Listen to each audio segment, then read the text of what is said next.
So what I'm going to look to do is to try and help you guys overcome some of that fear today. Present more of your ideas, your great products, your great services, in a way in which you remove some of that fear. Would that be a useful thing to do, yes? Yeah. So we should probably get on with it. Now, what if I could give you a set of words that you could use to introduce just about anything to just about anybody in a completely rejection-free way that means that they cannot say no? That would be useful, wouldn't it? Yeah. We can do it with word choices. We can really make it kind of easy.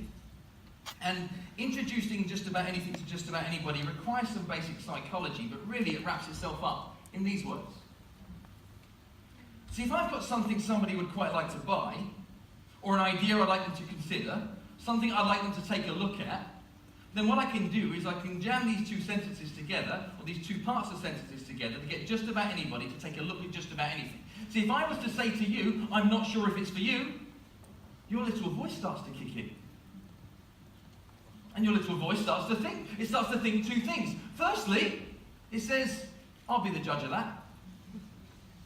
The second thing the little voice goes on to think is, what is it? Curiosity kicks in. It makes you want to lean in. But there's a three-letter word in this simple statement that really is where the power comes from. Anybody ever been in a corporate role that says, I love everything you do at this company, I know you work hard, and I know you're trying your best, but what do you remember? Everything that follows the but. But negates everything that was coming prior to it in a sentence, in a conversation. So what the little voice hears right now, you might want to look at this. Now, I was speaking earlier on to these young ladies here about their business. I'm thinking of some examples of where this would come in play. Now, you are helping entertainment companies, correct? In order to be able to get some of their money back to them faster. It's not just entertainment companies. It's businesses that find themselves maybe not getting paid as quick as they would like. Does anybody know a business that might not get paid as quick as it would like? I figured that may be true. See, if instead of you saying, does anybody know a business, what if I said, hey, I'm not sure if it's for you, but you wouldn't happen to know any local business owners that would rather be paid a bit quicker, would you? What's the worst that anybody could say? The worst.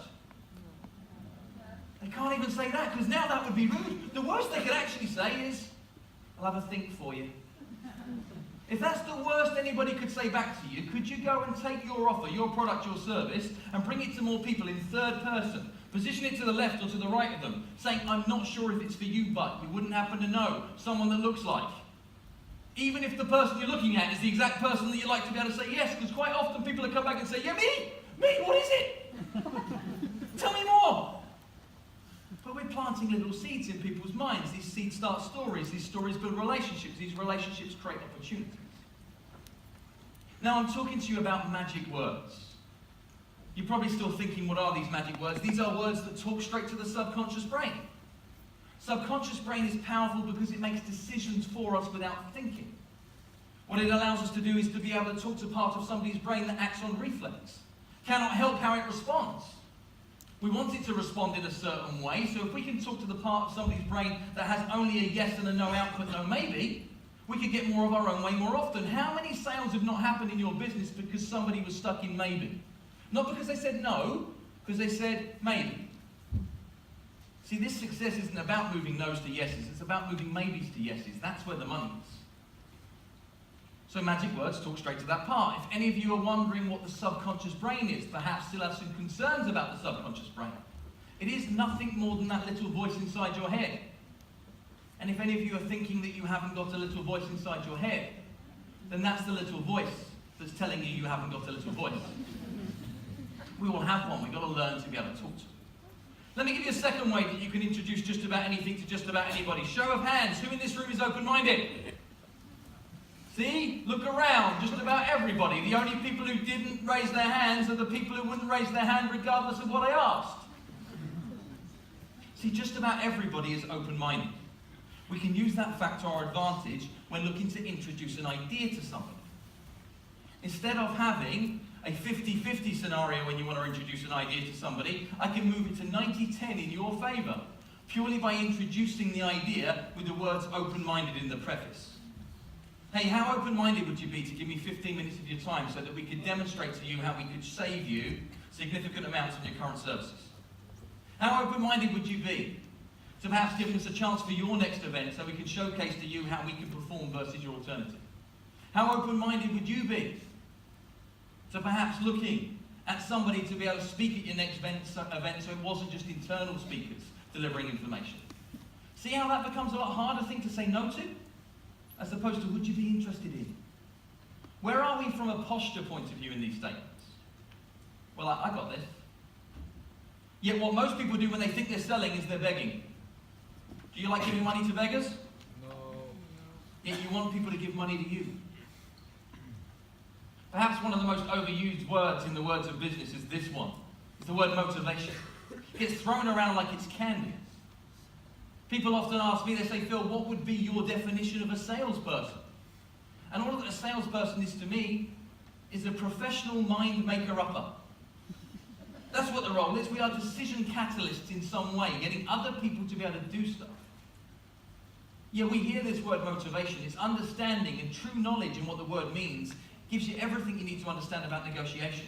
And when I say everything, I mean everything that you need to understand about negotiation, influence, and persuasion. It's a simple word. You might know that I like words. I'll help you understand a little bit of its derivative. The word splits out at that point in time. First part of the word comes from the Latin word motivus. Modern day translation for the word motivus is the word motive. The Asian part of the word comes from the word that we know as action. Now, if somebody had a motive, what would be another word for a motive? They had a reason, right? And if somebody is to take action, they're going to move or they're going to do something. So all that is meant by the word motivation is a reason to move. Would it be fair to say that if the reason was big enough, you could get just about anybody to do just about anything? If the reason was big enough. See, if I said to you guys right now, I'd love you to walk out onto the streets of Sheffield going asking people for cash, most of you would feel it's a little uncomfortable. If I said currently there's a young baby in London that is struggling without a heart, we have one here in Sheffield, we have a private helicopter ready to take it, but we need to raise £5,000 quickly in order to be able to fuel the helicopter, pay the licensing fees and get it to happen. Can you guys help out, see what we can do to rally some troops and raise some money right now? How many want to help me? If the reason is big enough, you can get just about anybody to do just about anything. Yet what we need to do is to find the reason as to why somebody might want to go on to buy something. Yet what happens in most workplaces is people say, come buy from me because we're a little bit better than the next guy. Come buy from me because we're a little bit nicer than the others. Come buy from me because we're a touch cheaper than the people you're using right now.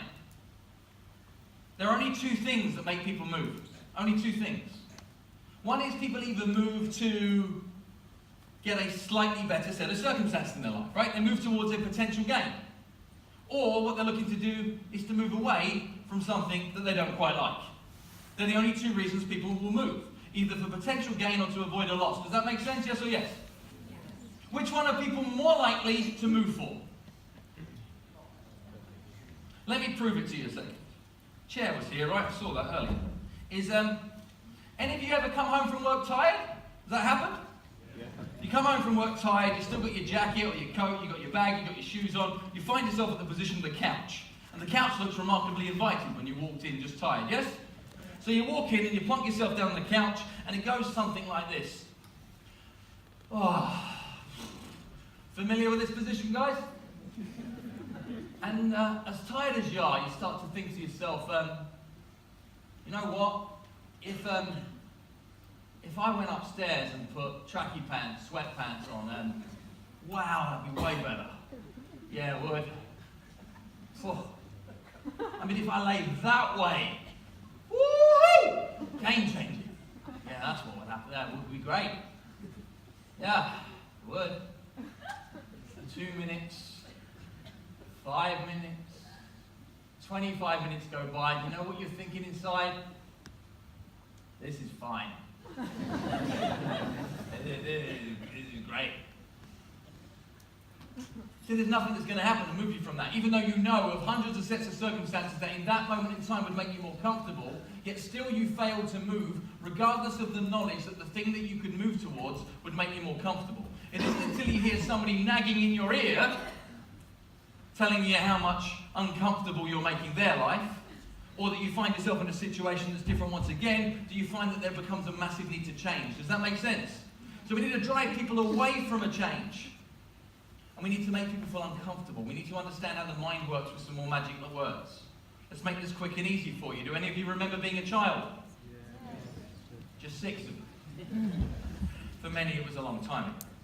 Being a child meant that what we had is the ability to go into our imagination. The way the memory works, the mind works, the decision-making process works is we work on pictures. Anybody ever found themselves in a situation where they've said, I cannot see myself doing that?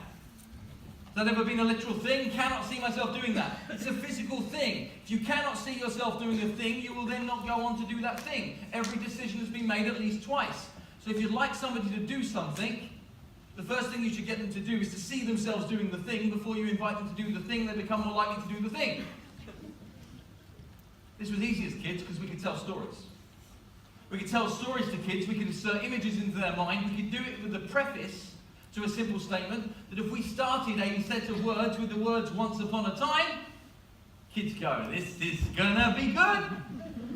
And they kick back, right? Looking forward to the next moment. We can't start sentences with adults with once upon a time.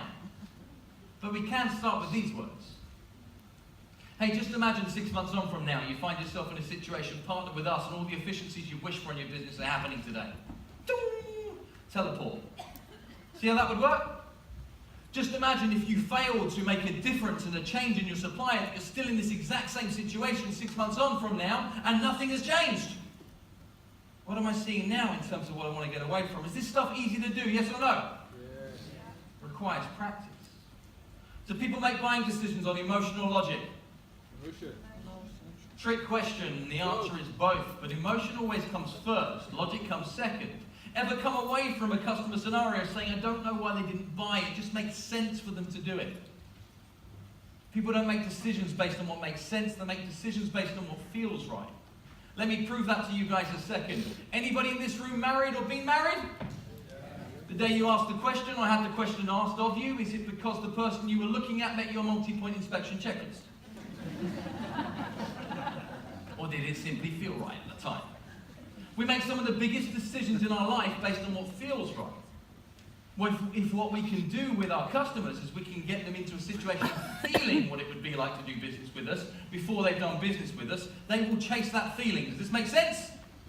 We can do this again by creating conditional future feelings, by prefacing the thing that we would like people to do with some more magic words. They look like this. See, what if I would say to somebody, how would you feel if, and then inserted a scenario? They cannot help but jump to that feeling. They get a small dose of it. How would you feel if what you managed to do was to introduce these new systems that meant that you grew in profitability, sold your company for the millions that you wished for? How would you feel if that were true? Where do they jump to with emotion? Man, I'd feel proud. Could you ever say the words, I would feel proud, without experiencing pride? You can't, can you? You get a small dose, not a full dose, just enough to say, I quite like that. I'll have some more. What if you went for a negative feeling? How would you feel if, through failure to act on something in this kind of nature, you put your business in jeopardy and hence had to lose some of your most trusted employees? Ooh, that sucks, doesn't it? Immediate feeling of disappointment, I want to run from that. See how we can preface the things that we want people to do by asking smarter questions.